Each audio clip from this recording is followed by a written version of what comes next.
para a gente incentivar, vamos dizer essa palavra mais correta, né? O mercado do gás natural ou do biometano, que a gente sabe que tem uma pegada de carbono melhor ainda, né? Até porque transforma resíduos em combustível, né? Deixando de emitir, né?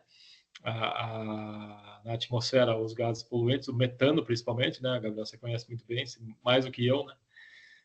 Eu acho que a gente devia dar uma incentivada no mercado, colocando todos os parâmetros positivos de você utilizar tanto o gás natural como o biometano, numa comparação direta com a eletricidade, dentro do foco do transporte coletivo urbano, dentro do ônibus, vamos dizer assim. Certo. Então, fazer um comparativo, quanto custa um ônibus elétrico, quanto custa a operação dele. Tudo bem, pode ser que o custo operacional dele pode ser que seja menor, porque a gente vê que fora do pico a energia tem um preço, né? E no pico tem um outro preço. Agora, tem a questão agora da seca, né?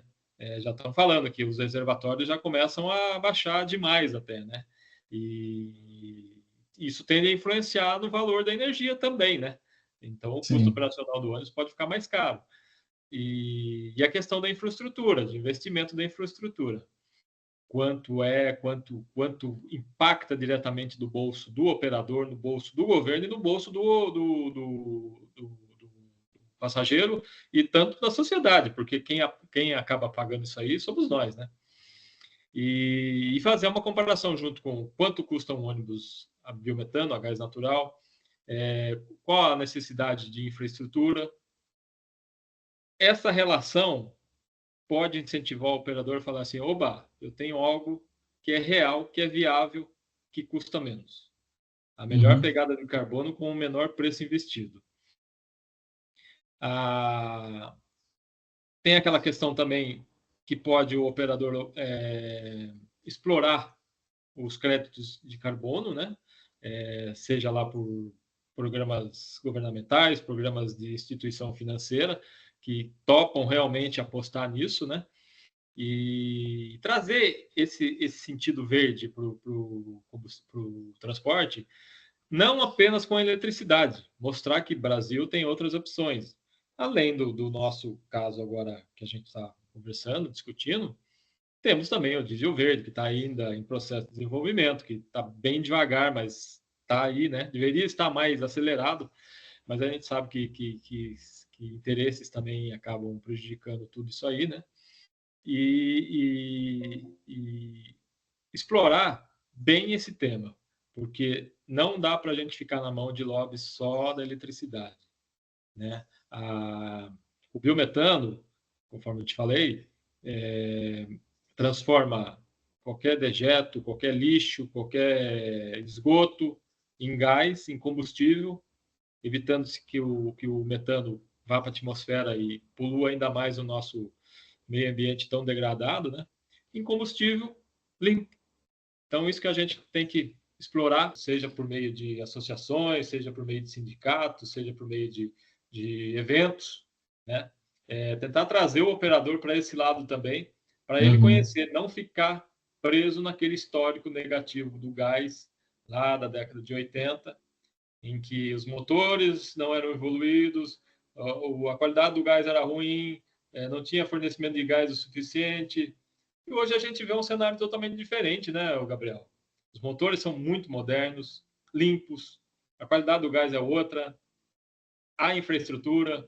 Então é questão só de envolver o poder público também mais nessa questão para tentar incentivar isso aí, senão a gente vai ficar só à mercê do elétrico.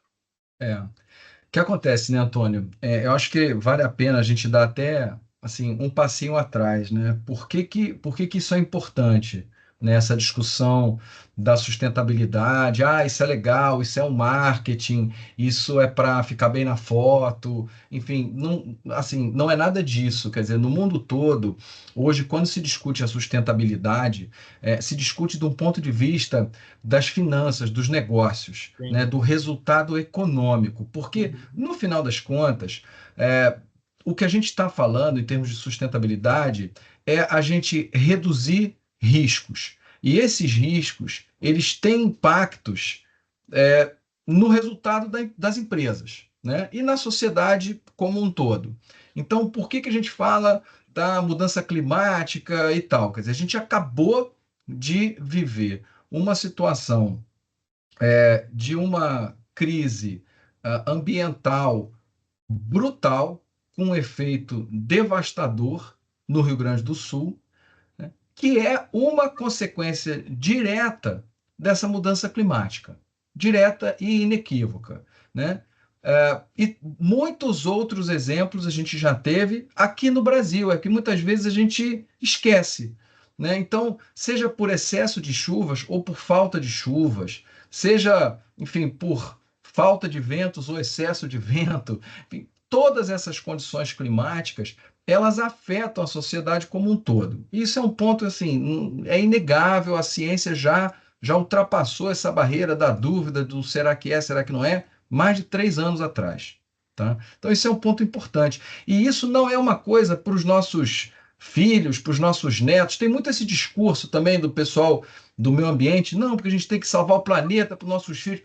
Cara, não é para os nossos filhos e para os nossos netos. Nós estamos falando da nossa própria sobrevivência como empresa e como indivíduos, como pessoas e como sociedade. Então, esse é o ponto fundamental, né? A partir daí, a gente faz uma discussão. Bom, precisamos mudar, mas claro que essa mudança ela tem que ser economicamente viável, tecnicamente viável e economicamente viável. Porque, de novo, se a gente voltar ao conceito de sustentabilidade, a gente fala sempre da questão ambiental, mas também tem a questão social e tem o terceiro tripé, o terceiro pé aí desse tripé, que é a questão econômica.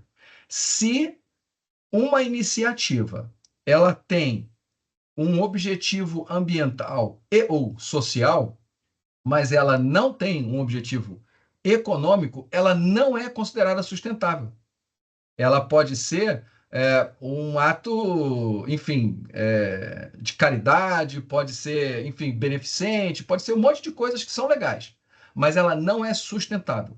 Qualquer iniciativa para ser sustentável, por definição, ela tem que ter um aspecto da viabilidade econômica. Então, isso assim, tudo que a gente vai falar hoje aqui, nós estamos falando de sustentabilidade. Então, por definição, estamos falando de viabilidade econômica, tá? Só para o pessoal não achar que a gente está falando aqui de ecologia, de salvar a baleia, de abraçar a árvore, não é nada disso. Estamos falando de benefício econômico, tá? Então, o que acontece? Dado que existe um imperativo, uma urgência climática, e a gente tem que buscar alternativas, essas alternativas têm que ser sustentáveis do ponto de vista ambiental, em termos de redução de gases de efeito estufa e outros poluentes, que também a gente muitas vezes não fala disso.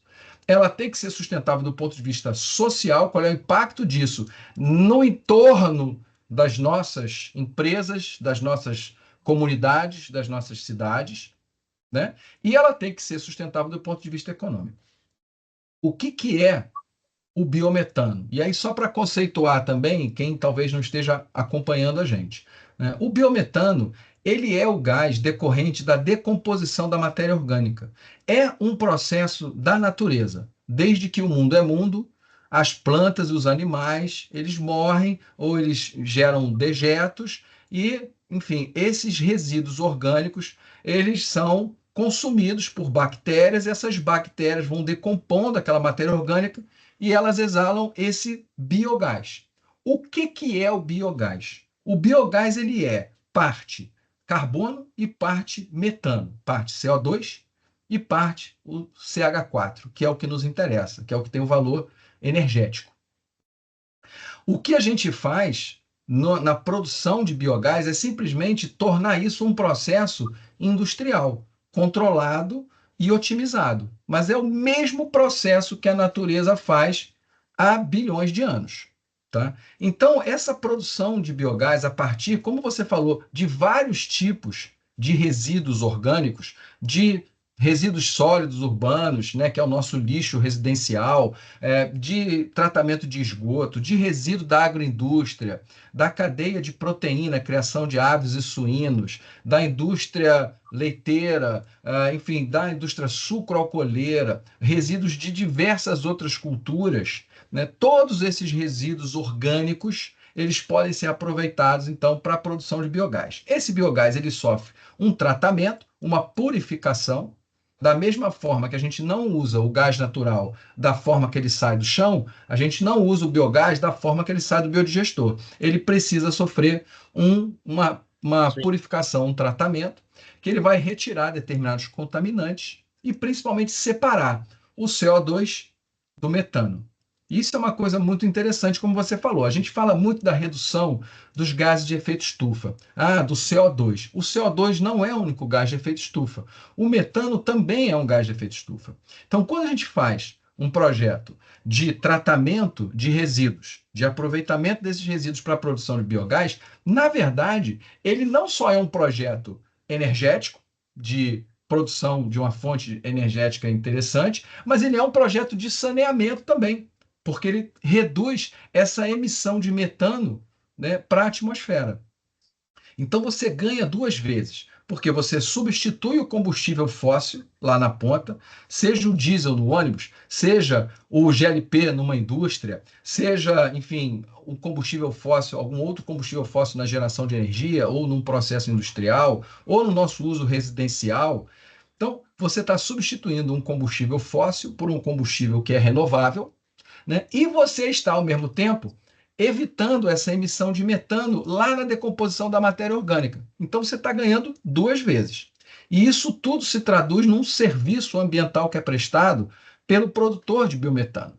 Em muitos países, esse serviço ambiental que eu estou falando, ele é precificado, ou seja, tem um valor. Isso aí é comercializado no mercado, né?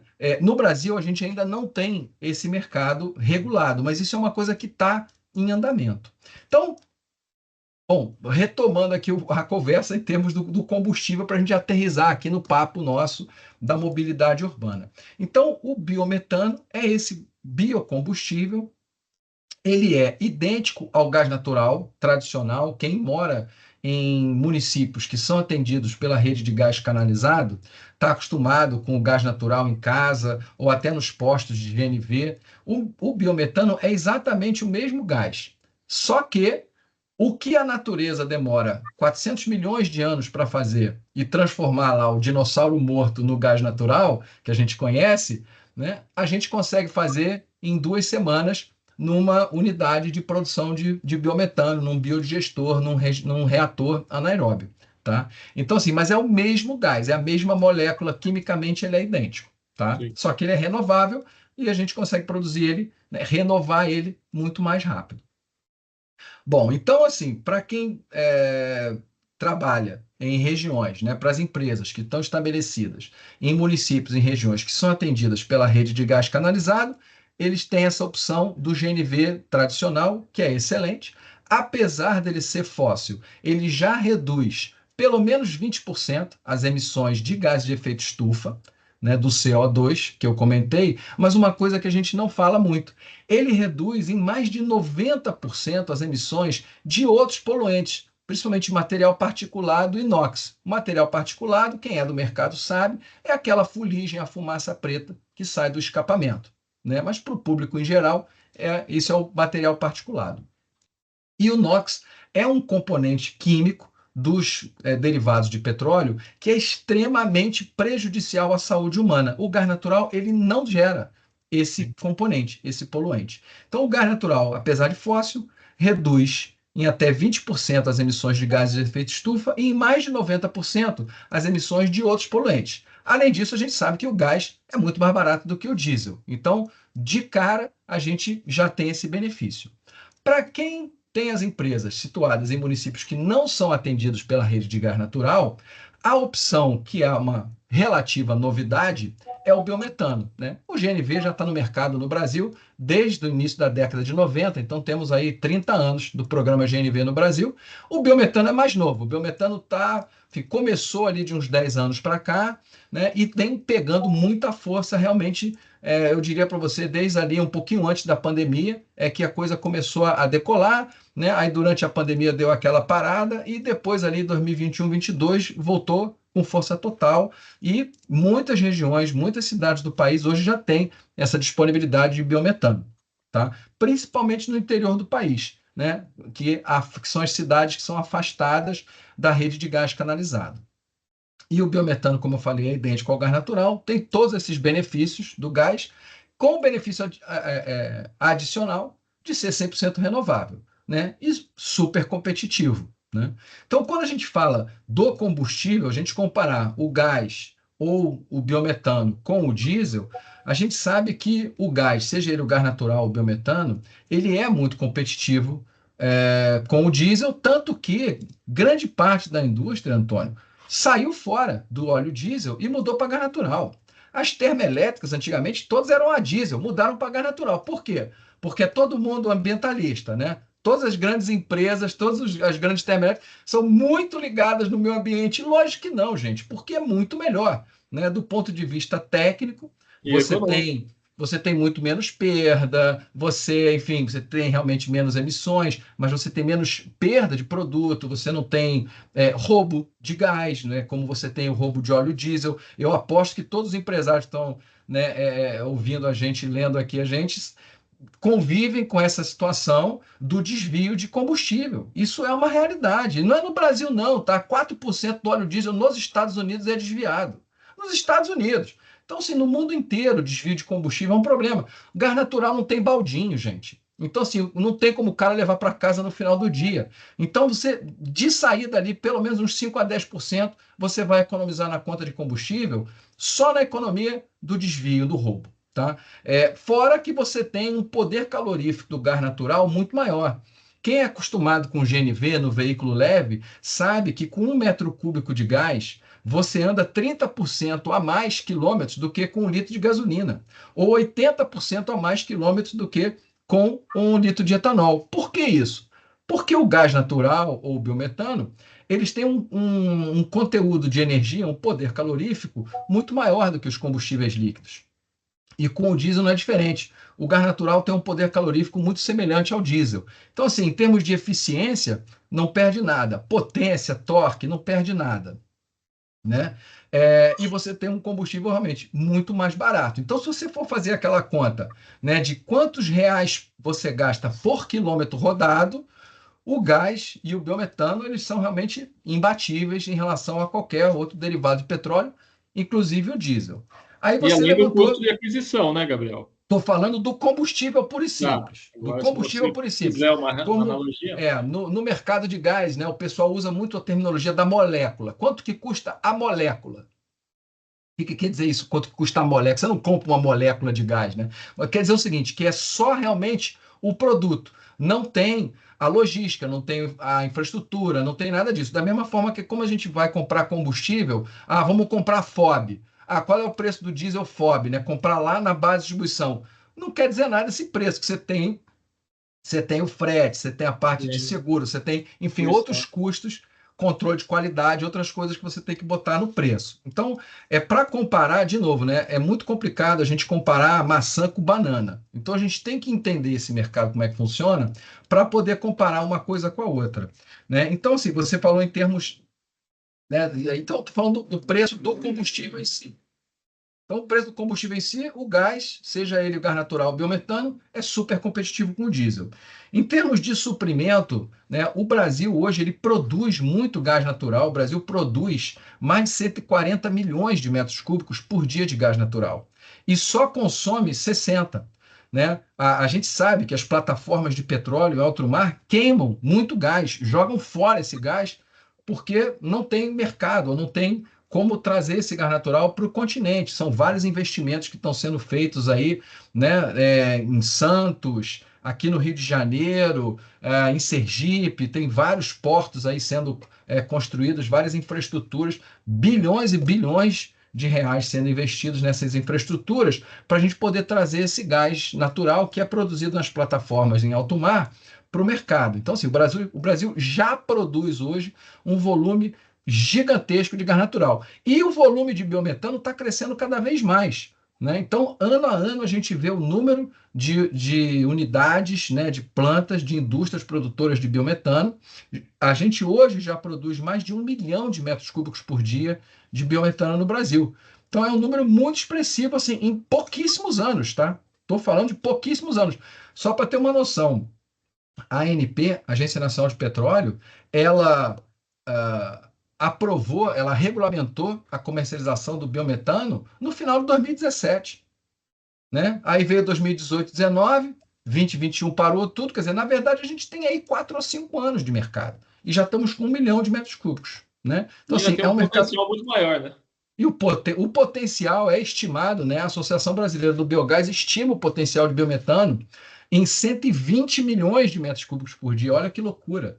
É quase o mesmo potencial de produção de gás natural, entendeu? Sim. Por isso é que o pessoal chama do pré-sal caipira, né? Porque é todo esse volume igual do pré-sal, só que no interior do país. Então, em termos de suprimento, não é um problema, né? Em termos dos equipamentos, claro, o nosso carro não é o mesmo de 30 anos atrás, o nosso celular não é o mesmo de 30 anos atrás, a nossa televisão, nossa geladeira, nosso ar-condicionado não é o mesmo de 30 anos atrás, né? Só o do meu pai, que tem um ar-condicionado de 30 anos atrás ainda. Mas fora ele, normalmente a gente não tem equipamentos com 30 anos. Então, assim, é claro que toda a tecnologia para uso do gás também avançou, né? Então, tanto na parte de compressão, de distribuição e dos próprios motores. Então, isso aí, cara, indiscutível, não tem nem o que se falar, a tecnologia toda avançou. E a infraestrutura, ela vem avançando no Brasil. Claro que hoje a gente sabe que o gás natural tradicional, ele está localizado ao longo da costa do país, né, e nas capitais, o que já é grande coisa.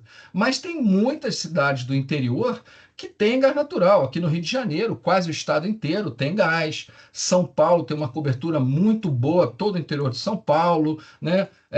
Minas Gerais está avançando bastante nessa distribuição. Paraná, Santa Catarina, Rio Grande do Sul vinha numa pegada muito forte de expansão da rede de gás. Na Bahia, a Companhia Estadual de Gás, a Bahia Gás, ela está com um programa de expansão da rede gigantesco. Pernambuco, enfim, vários estados estão com programas de expansão dessa rede de gás natural. Conforme a rede de gás vai avançando, mais municípios são atendidos, mais municípios têm essa opção.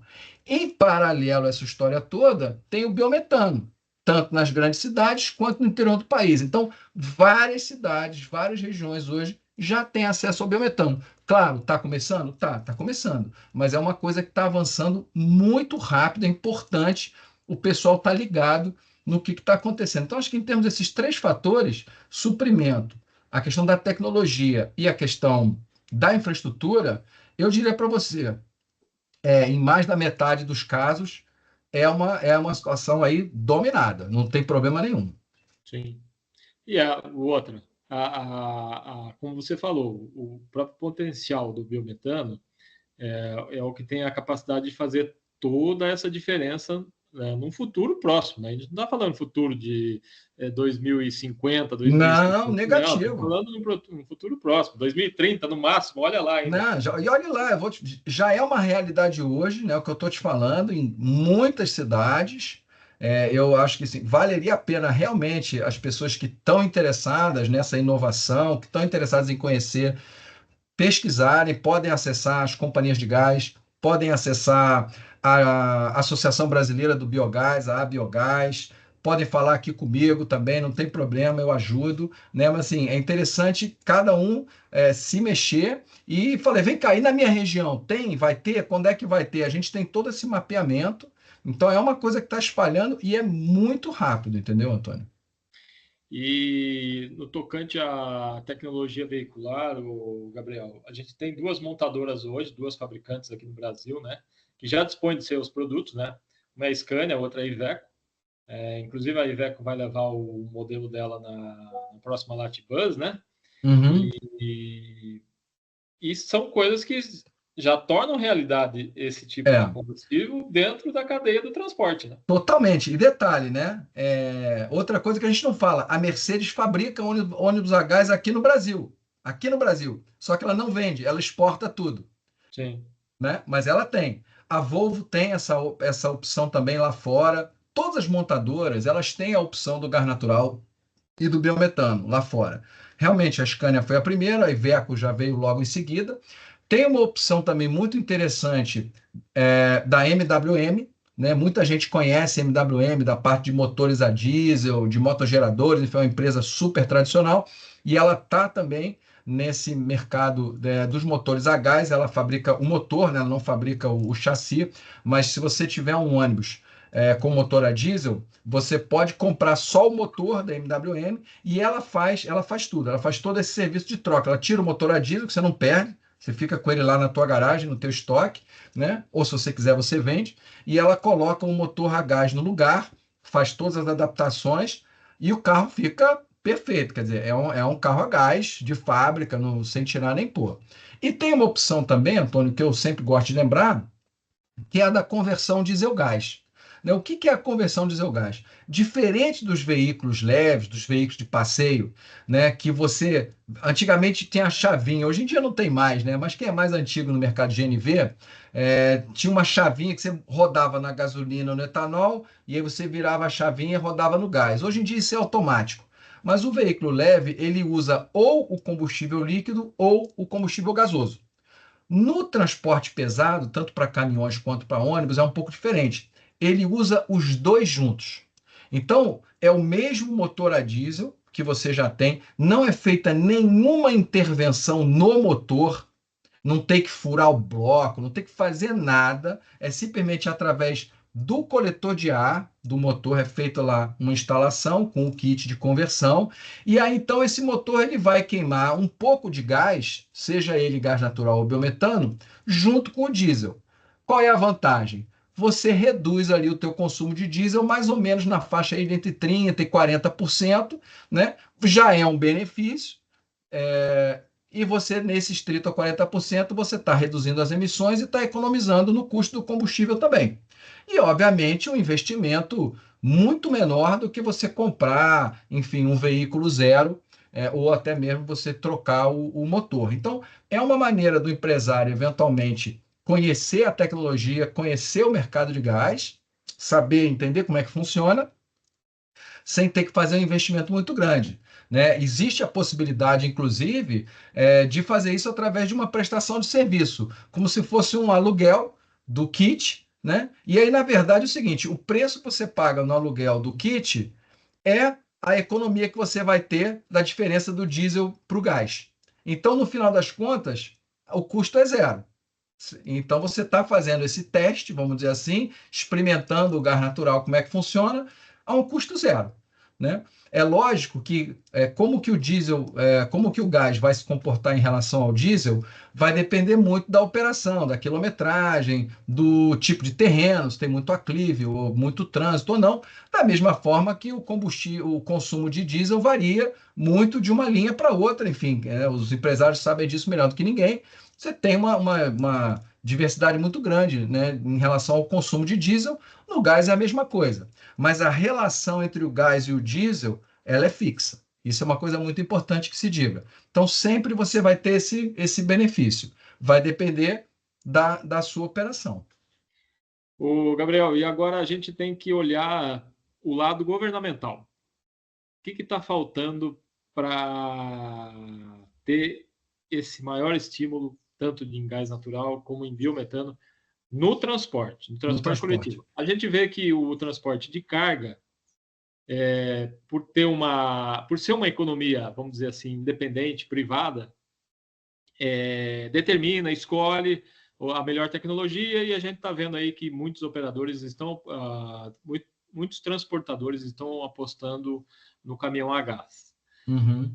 Diferentemente do transporte coletivo urbano, que é engessado, a gente já conhece muito bem disso, depende de contratos, depende de humores de prefeitura, de prefeitos. Como é que você vê essa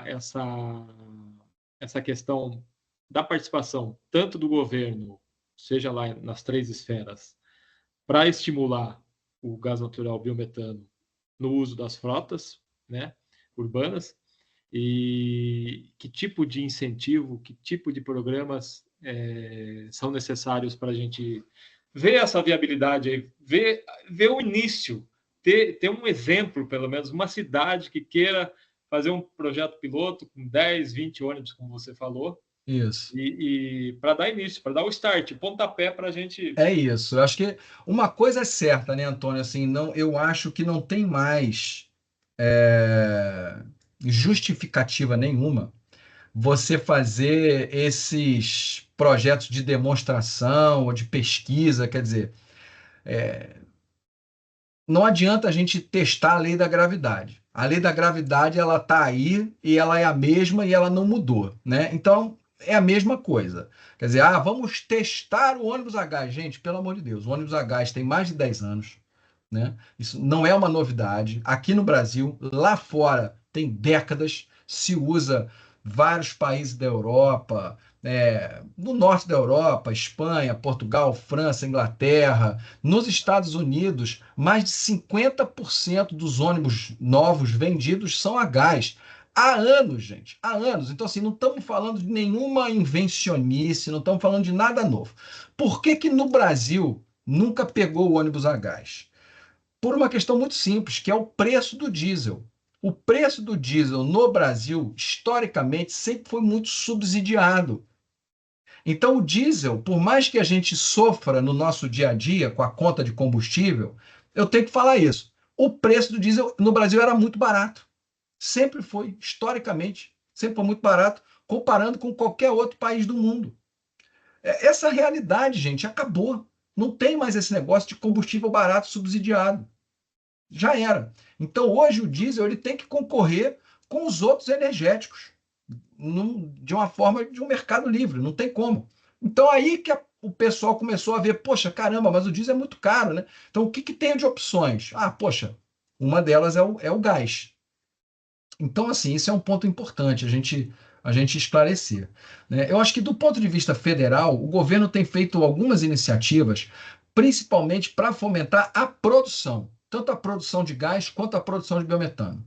Então, isso tem várias estratégias, tem várias iniciativas, tem algumas políticas, algumas de mais sucesso, outras que ainda estão patinando um pouquinho, mas enfim, eu acho que a coisa está andando. Mas eu vejo sim muito o papel do governo federal como um impulsionador da oferta, da produção, né? Porque a gente sabe que no final das contas a demanda ela está no município, né? O ente regulador, o poder concedente do transporte urbano é o município. Então tem muito pouco que o governo federal pode fazer. Alguns governos do estado estão incentivando também, com redução de ICMS, enfim, com reduções de impostos, com algumas outras iniciativas, para tentar também fomentar, tanto do ponto de vista da oferta, quanto do ponto de vista da demanda. Mas quando a gente fala realmente da regulamentação do transporte urbano, não acredito que venha assim uma grande canetada do governo federal. No final das contas, é realmente da política de cada prefeitura, né, de cada município. E o que eu vejo hoje como um grande entrave? E te dou um exemplo prático aqui do Rio de Janeiro. Foi licitado o BRT no Rio de Janeiro há alguns anos. E foi um fracasso. Não houve qualquer participante, qualquer interessado. Como se diz, o leilão deu vazio, né? Um fracasso vergonhoso, vergonhoso. Foi feita uma nova licitação. Nessa nova licitação, nós propusemos que fosse possível entrar com os ônibus a gás, porque a gente sabia que os ônibus a gás eram muito mais competitivos. No final das contas, não foi possível entrar, porque o edital já estava todo montado, todo pronto, e ele não reconhecia, não comportava uma oferta de um ônibus a gás ou a biometano, por exemplo. Então, isso para mim é o mais básico. Olha, não precisa de vantagem nenhuma. Agora, me dá uma condição de igualdade para competir. Então, isso é um ponto fundamental do município. Uma outra questão que é muito importante, Antônio, e isso tem sido debatido em alguns eventos que eu tenho participado do setor aí de mobilidade urbana, é o modelo de negócio. como é que é o modelo, e você sabe disso melhor do que eu, enfim, mas só para a gente botar o contexto aqui, como é que historicamente é o modelo de negócio do transporte urbano? A prefeitura licita uma determinada linha e o empresário ele é responsável por tudo, né? Pelo equipamento, pela infraestrutura, pela operação, ele tem que se virar e ele tem a remuneração dele ali com a tarifa. Acabou, é isso, né? O que tem sido feito e como que acontece no mundo inteiro? Os governos, os poderes concedentes, as prefeituras, dividem a licitação. Cara, uma coisa é o equipamento e, eventualmente, a infraestrutura. Outra coisa é a operação. Então, tem muitos locais em que os veículos são de propriedade, inclusive da prefeitura ou de uma empresa da prefeitura, e a operação ela é privada. Isso é um modelo viável. Ou você pode fazer os dois privados, mas não necessariamente a mesma empresa. Tá? Então, assim, isso é um modelo que é interessante. O que está sendo discutido? Quando você fala de ônibus elétrico, como ele é economicamente inviável, o custo operacional é muito, mas muito superior à receita do operador, optou-se por essa mudança. Então é o seguinte, olha, a prefeitura ela vai de alguma forma bancar aqui o veículo e o operador ele vai tocar a operação. O que está ótimo. Só que é o seguinte, esse mesmo modelo pode ser utilizado para outras tecnologias, inclusive o gás natural. Não tem problema nenhum. Inclusive, seria uma excelente solução. Então, do meu ponto de vista, acho que o principal das prefeituras é que elas entendam, que existem outros modelos de negócio. E dois, que esses modelos de negócio podem ser aplicados a várias tecnologias. Não precisa ser só o elétrico. Nada contra o elétrico. Apenas que a gente sabe que, na realidade do Brasil, o elétrico ele é economicamente inviável. Existe uma questão, existe um debate se ele é tecnicamente viável. E aí não tem dinheiro no mundo que resolva, tá? Essa é uma outra questão. Quando você fala de uma garagem pequena ou um número pequeno de ônibus, enfim, é inviável economicamente, não tem a menor chance disso aí, dessa conta fechar, tá? Nem hoje e em nenhum momento no futuro visível, por uma série de motivos que a gente pode falar aqui. Mas o problema é o seguinte, quando você tem uma garagem grande, 50, 80, às vezes 100 ônibus, esquece. É impossível, tecnicamente, você eletrificar essa garagem. Não tem como. Não existe tecnologia para isso, nem com todo o dinheiro do mundo, nem o Elon Musk, se baixar aqui e resolver construir um foguete, ele constrói um foguete, mas ele não vai eletrificar uma garagem de 50 ônibus. Não tem como você fazer isso tecnicamente. Por quê? Você, para 50 ônibus, são pelo menos 50, 70 milhões de reais só da infraestrutura de recarga, fora o valor dos ônibus. Só da infraestrutura de recarga. E uma questão de capacidade, são mais de 5 megawatts. 5 megawatts é uma termoelétrica, gente. Então, assim, você não consegue ligar na tomada e abastecer 50 ônibus. Não existe isso. Então, assim, é uma questão técnica, você não tem como, dentro de um grande centro urbano, montar uma garagem e eletrificar essa garagem com esse tipo de capacidade, independentemente da questão do dinheiro. Então, acho que as prefeituras, resumindo, entender que existem outros modelos de negócio e que, dentro desses modelos de negócio, existem muitas tecnologias atuais e futuras que a gente nem sabe quais são. Então, alguns municípios têm direcionado os contratos e as licitações para uma tecnologia, notadamente elétrico, bateria, elétrico a bateria. Né? Porque quando a gente fala elétrico, tem muita coisa. Pode ser híbrido, pode ser trólebus. Não, estou falando elétrico a bateria. Então, muitas prefeituras direcionam para o elétrico a bateria. Que pode ser que funcione, pode ser que não funcione. Não estou discutindo isso. Estou dizendo o seguinte: você tem que abrir o leque. Então, Sim. isso é um papel de responsabilidade das prefeituras de dar acesso a essas várias tecnologias e deixa as tecnologias brigarem. E da mesma forma que no mercado de transporte de carga, Antônio, que você falou, os empresários vão escolher qual é a tecnologia que melhor lhes convém. Ponto. É isso. Até porque os empresários eles estão sintonizados com as novidades, com as Claro, inovações, né, claro. Rodrigo? Acho que a gente tem que parar de tratar o empresário ou como bandido ou como um neném. O empresário e o empresariado, eles são responsáveis e eles, enfim, sabem o que estão fazendo. E a sociedade tem que olhar o empresário como tal, né? Está investindo, está botando o patrimônio dele ali em cima da mesa, arriscando, está abrindo mão do seu tempo com a sua família para estar ali tocando esse negócio e está, enfim, agindo para transformar a sociedade para melhor. Então, tem que reconhecer o papel do empresário.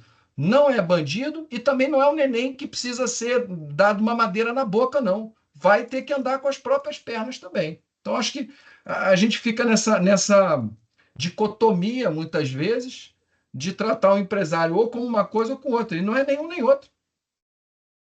Como você falou, a sociedade precisa ficar sabendo de todas as outras opções, né? Eu acho que se pauta muito em cima de uma e se faz até uma questão de status, né, para o prefeito. Olha, que bonito, vamos na eletricidade, bibibi, barababó, né? E o Mas a várias... gás é bonito também, tá? Um detalhe: Sim, o pois ônibus a é. gás ele é tão bonito quanto o elétrico, ele é tão silencioso quanto o elétrico, muito mais silencioso do que o ônibus a diesel, por exemplo. Enfim, tem uma série de outros benefícios. São questões lógico, há outras questões também relacionadas a valores que a gente não tem assim Isso. de pronta mão, né? Mas podemos investigar, né? Solicitar junto aos envolvidos com o setor para mostrar para a sociedade, para os operadores, que também os custos É, podem ser interessantes, vantajosos. de modo geral, Antônio, um ônibus padrão hoje, não estou falando, enfim, chassi de caminhão, estou falando um ônibus Sim, piso baixo, automático, ou seja, estamos sim, falando de um veículo moderno. moderno, enfim. Então, se você comparar esse veículo a gás ou a diesel, um padrão Euro 6, o preço é praticamente o mesmo, não tem variação nenhuma, né? O que tinha-se no passado, logo que a Scania se antecipou quando ela lançou o ônibus a gás, é que 2, 3 anos atrás, o ônibus a gás ele já era Euro 6. Só que o mercado ainda não estava nesse momento. Então é claro que o ônibus a gás ele era mais caro do que o diesel, porque ele era um padrão tecnológico muito mais avançado, 2 ou 3 anos na frente. Hoje o mercado a diesel alcançou a tecnologia do gás. Então, se você comparar de novo maçã com maçã, e não maçã com banana, né, não vou comparar um ônibus moderno, um padrão, ou um articulado, com um ônibus com um chassi de caminhão adaptado, que é uma vergonha que só tem no Brasil e em país subdesenvolvido de terceiro mundo, que é lamentável isso. Não existe mais, gente. Desculpem. É um absurdo esse negócio. E isso também tem que ser colocado dentro do processo licitatório das prefeituras. Não dá para você não ter um padrão mínimo de qualidade, de conforto, de acessibilidade, de segurança para a população com esse tipo de veículo. Pelo amor de Deus, já passou o tempo. Né? De novo, o mundo avançou. Então, assim, eu criança andando no carro com meu pai, fumando um cigarro, dirigindo com uma mão, sem cinto de segurança, todo mundo, né? Aí o carro freava, ele botava a mão assim para me segurar. Cara, o mundo mudou. Não é mais isso, pô. Então a mesma coisa tem que ser o transporte urbano e as prefeituras elas têm que entender isso e dar um nível mínimo, exigir um nível mínimo, mas dar condição para o empresário para ele investir num equipamento de qualidade. Então, dentro do mesmo nível de tecnologia de qualidade, um Euro 6, o gás natural e o diesel é a mesma coisa. 1 milhão, 1 milhão e pouco, aí, dependendo da carroceria, enfim, da configuração. Um ônibus elétrico, a gente sabe que é 3,5 a 4 milhões de reais. Só que o que ninguém fala é o seguinte: além desses 3,5 a 4 milhões de reais, você vai gastar pelo menos mais 1 milhão de reais na infraestrutura de recarga. por ônibus. Por ônibus. Por isso que eu falei, uma garagem de 50 ônibus, 50 milhões de reais. Daí para mais. Tá? Se você tiver que botar uma geração de backup, por exemplo, você vai ter que comprar mais uns 4 ou 5 geradores, obviamente que vão ser a diesel, que aí é um despropósito total, é uma conversa de maluco, você comprar um ônibus elétrico e botar geradores a diesel. Como tem várias garagens hoje de veículos de passeio, né, locadoras de veículos, e tem um monte de vídeo aí circulando na internet. Então, tem uma locadora de veículo, com os veículos elétricos maravilhosos, e o gerador ali tocando pau. Então, assim, cara, pelo amor de Deus, isso é coisa de maluco. Né? Escondido, né? Escondido ali atrás e tal. Então, assim, não tem sentido nenhum. Então, o ponto é, só no veículo, muito mais caro, mas toda a infraestrutura. Aí as pessoas falam assim também, isso é um erro enorme, Antônio. Ah, porque o elétrico ele tem um custo operacional muito baixo. Cara, isso não é verdade. A gente está comparando maçã com banana. Imagine que o empresário aqui, que está nos assistindo, resolve, não, eu quero comprar uma refinaria de petróleo. Perfeitamente. O mercado é aberto. Então, se o empresário hoje, de ônibus, quiser comprar uma refinaria de petróleo, por favor, à vontade. E a partir daí que ele for dono da refinaria de petróleo, o custo diesel dele também é zero. Então, o custo operacional dele com óleo diesel é zero. Mas e o investimento que ele fez na refinaria para comprar? Não está nessa conta. É a mesma coisa do elétrico. Quem fala que o custo operacional do elétrico é mais baixo está mentindo, está enganando o empresário. Porque o custo operacional é mais baixo, mas em contrapartida, você tem que fazer um investimento na geração e na infraestrutura de recarga. Entendeu? Que hoje, por exemplo, vamos comparar com o óleo diesel. Você simplesmente liga para a sua distribuidora de combustível, pede o combustível, chega o caminhão e você paga o cara. Naquele preço que você está pagando do óleo diesel, não tem só o óleo diesel. Tem o óleo diesel, tem o transporte, tem a armazenagem, tem o controle de qualidade, tem um monte de coisa, tem toda essa infraestrutura, desde lá do poço de petróleo, da refinaria, da distribuidora, do transporte, até chegar na tua garagem. É a mesma coisa no elétrico. O elétrico você está comparando com o preço da energia. Mas e essa infraestrutura? Quem é que paga? Quem paga é o empresário, pô. Então, isso é uma grande falácia quando se diz assim: ah, o custo o elétrico ele é mais caro, mas o custo operacional é mais barato. Não é. É porque você está trocando custo operacional por investimento. Gabriel, você tocou num tema aí que é a qualificação do transporte, que envolve muita coisa, né? Não só como a modernização dos veículos, também a questão da tração, a questão da propulsão limpa, a questão das tarifas, a questão da viabilidade operacional, que seria uma contrapartida dos prefeitos, melhores ruas, melhores avenidas, condições Vale para tudo, propícias, vale né? para qualquer Então, tecnologia, mas né? Isso aí é óbvio, né? já é um outro assunto, né? Exato. Considerações finais. Gabriel, o que você falaria como convite para aquele operador pensar um pouquinho a respeito de que há novas opções, que o biometano é um potencial diferencial para a gente alcançar essa pegada de carbono no transporte coletivo? Eu acho o seguinte, Antônio. E não só operador também, vamos Claro, colocar estamos também falando para o gestores público em públicos, né? geral, para as indústrias, para as empresas, enfim, o que acontece? Eu falo muito sobre transição energética, né? A transição energética é isso, a gente sair de uma economia baseada nos combustíveis fósseis e a gente fazer uma transição para uma economia baseada em outras fontes de energia que sejam mais sustentáveis. E aí o pessoal confunde isso com ambientalismo e tal, e não tem nada a ver. Não tem nada a ver. Quando a gente fala de transição energética, nós estamos falando, de novo, de sustentabilidade. Sim, do ponto de vista ambiental. Mas para quê? Para a gente não sofrer ou para mitigar os impactos negativos dessa mudança climática que vão afetar os nossos negócios. Como é que está a situação dos empresários de ônibus do Rio Grande do Sul? Eu nem imagino o desespero que eles devem estar passando. Né? Como é que foi a situação de todos os empresários durante uma crise que nós tivemos há alguns anos no fornecimento de diesel? com a greve dos caminhoneiros.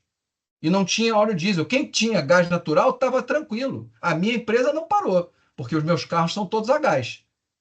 Tenho 90 veículos na minha operação, todos a gás. Então, eu não parei. Então, assim, é uma questão, gente, de segurança da operação, mitigação de risco. Segundo, sociedade, a sustentabilidade social. E o social não é, vamos ajudar as pessoas aqui, ajudar os desfavorecidos. Não.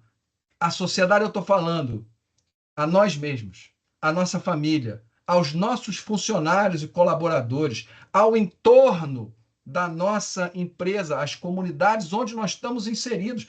Todas as empresas, todos nós temos um impacto direto nessas comunidades e nessa sociedade. O que nós estamos fazendo em relação a isso? Porque isso aí volta para a gente. Nós estamos diminuindo esse impacto. Então, ambiental, social e econômico. A transição energética, ela tem que ter a sustentabilidade econômica, ela tem que ser viável economicamente, e eu garanto a vocês que a mudança do diesel para o gás, seja ele gás natural ou biometano, ela se paga. A gente tem que construir isso, não é virar a chave. Por isso que o nome não é interruptor energético, é transição energética, é aos poucos. Então a gente tem que construir essa transição. Mas eu garanto a você que ela é viável. Perfeito, Gabriel. Ótima explanação para a gente alcançar aí um transporte coletivo limpo, uma mobilidade livre dessas emissões poluentes, principalmente aquelas emissões locais, né? Que a gente fala tanto, como você falou, do CO2, mas as locais interferem demais e negativamente na saúde das pessoas, né? Dos cidadãos das grandes cidades. É isso.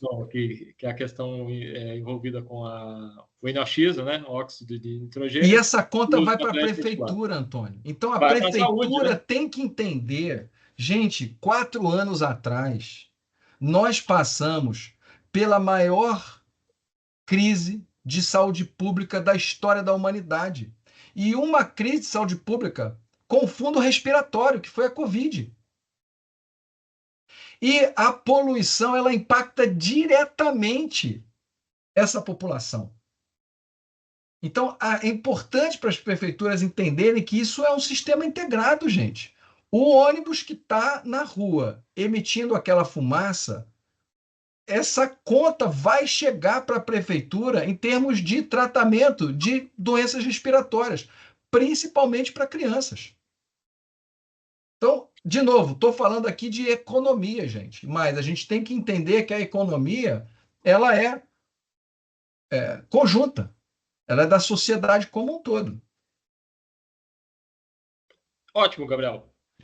Mais uma vez, obrigado. Maravilha. E vamos voltar a conversar sobre isso aí de novo para a gente mudar essa mentalidade em cima do que a gente pode ter na transição energética e de opções limpas para o transporte coletivo.